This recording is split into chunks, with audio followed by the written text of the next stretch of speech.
Meus cumprimentos.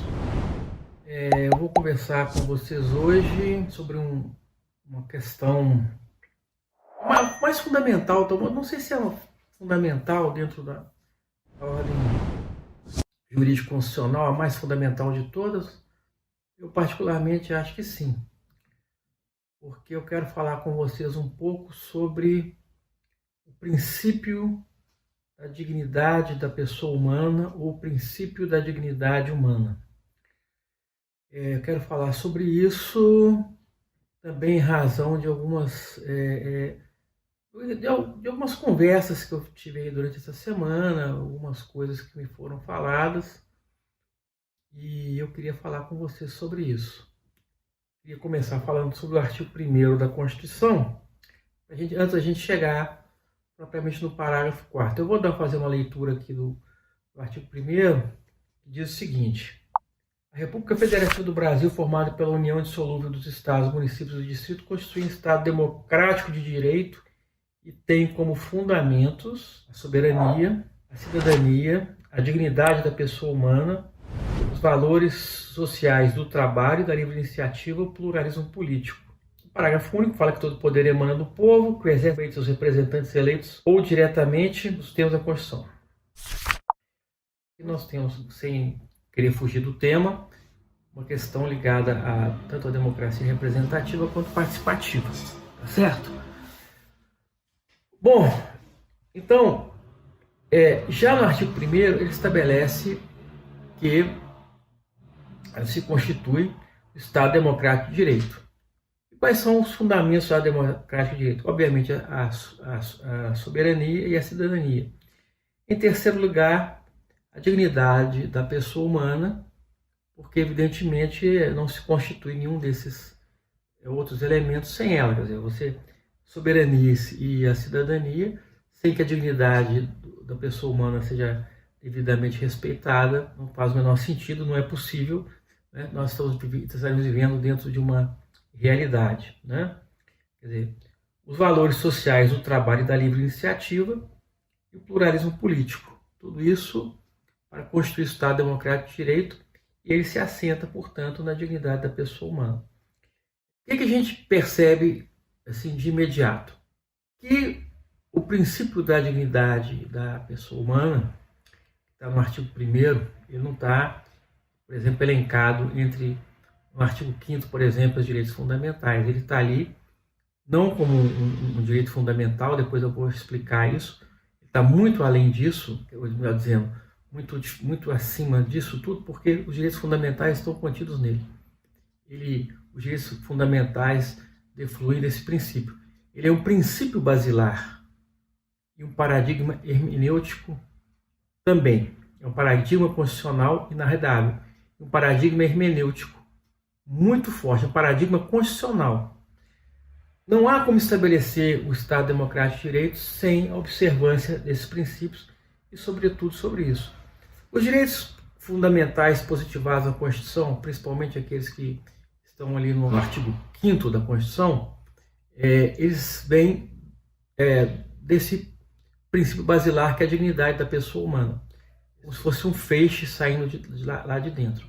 Tudo isso é para que ele seja um extrato que vai permeando a Constituição e a vida dos cidadãos.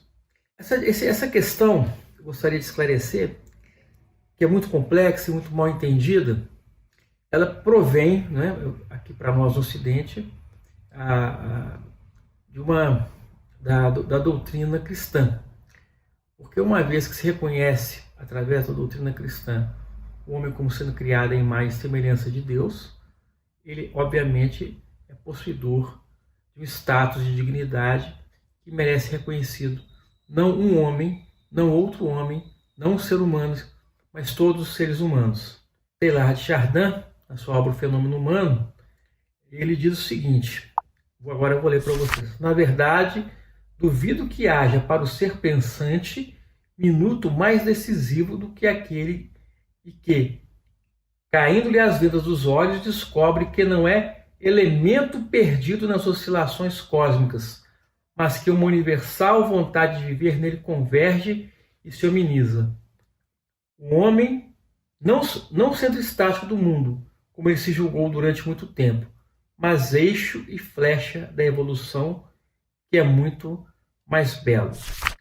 Muito bem, embora a gente possa considerar, então, que a dignidade humana é um atributo inato, né, da natureza humana, alguns autores, evidentemente, ressaltam os contornos sociais e como essa é uma variação e extensão de como que isso se expressa em determinados grupos sociais, né? A dignidade humana, por exemplo, nós podemos falar, por exemplo, o direito de moradia. O direito de moradia, né, é uma moradia digna para todos os seres humanos. Entretanto, claro que todos os seres humanos merecem e fazem jus a uma moradia digna. Mas essa moradia por exemplo, não tem a mesma correspondência que tem numa sociedade sedentária, em que as pessoas se assentam em cidades, aldeias, vilas, que tem, por exemplo, em grupamentos nômades, como ainda existem. Quer dizer, ali essa questão é observada de uma maneira um pouco diferente. Então, para você falar em dignidade humana, você tem que se ater aos valores de determinado grupo a que você está se referindo. Eu gostaria agora, depois de uma pequena exposição, de fazer uma rápida leitura, né, do conceito da dignidade da pessoa humana. O que é a dignidade humana segundo Sarlé, a qualidade intrínseca e distintiva reconhecida em cada ser humano que o faz merecedor do mesmo respeito e consideração por parte do Estado e da comunidade, implicando nesse sentido um complexo de direitos e deveres fundamentais que assegurem a pessoa tanto contra todo e qualquer ato de cunho degradante e desumano, como venham lhe garantir as condições existenciais mínimas para uma vida saudável, além de propiciar e promover sua participação ativa e corresponsável nos destinos da própria existência e da vida em comunhão com os demais seres humanos. Esse conceito não discrepa de outros conceitos e, por isso, o seu conteúdo é muito rico e dispensa qualquer outra colocação. Muito bem. Estou falando isso aqui, onde é que eu queria chegar? Muitos estudantes de direito sabem, já ouviram falar, que existem teorias para aplicação e falam muito em colisão de direitos fundamentais e de sua aplicação, no caso concreto, e não sei o que tem, e vai para lá e vai para cá. É um assunto até interessante que a gente pode falar. Uns citam Alexis, outros gostam da visão do americano do Working, né? Outros gostam da visão de Habermas, que discute também isso, mas Habermas se inspira em Klaus Ginter. Mas não é isso, a questão aqui foge um pouco a isso. O que acontece? O princípio da dignidade humana, ele está colocado no artigo 1º da Constituição. Então é fundamental a gente entender isso, porque ele é um referencial hermenêutico determinante para estabelecimento até de decisões corretas judiciais. Vejam bem, ele não é passível de ponderação. Por que ele não é passível de ponderação? Porque ele é o sustentáculo do Estado Democrático de Direito. E não se admite ponderação contra o Estado Democrático de Direito em si, né? Ele é um princípio basilar. Então ele é um paradigma constitucional inarredável. Ele não pode ser objeto de ponderação. Então, nesse sentido, é que eu estou alertando, porque eu estou vendo, assim, hoje em dia, né, se mitigando muito essa questão da dignidade humana, tratando como se isso fosse uma brincadeira, né, como se fosse uma coisa que possa ser trabalhada, como se a saúde pública pudesse ser negligenciada, como se... Não pode, não, tá certo? Essas coisas não podem ser objetos e ele, como referencial hermenêutico, um referencial constitucional, porque falando em termos da função do órgão jurisdicional, da função do magistrado, o magistrado tem um locus, e esse locus é a Constituição, né? Digamos assim, se o local de partida do magistrado para análise do caso concreto é a Constituição, vamos dizer assim que o seu assento principal está ali no artigo 1º e, sobretudo, nesses princípios e, sobretudo, o princípio da dignidade da pessoa humana, que é um referencial. Qualquer decisão, qualquer conduta, qualquer condução por parte dos órgãos estatais, inclusive do órgão jurisdicional, que porventura venha ofender a dignidade humana, ou a dignidade da pessoa humana, como preferem alguns, não pode, em hipótese alguma, ser mitigada. Não pode, em hipótese alguma, ser tratada com desleixo.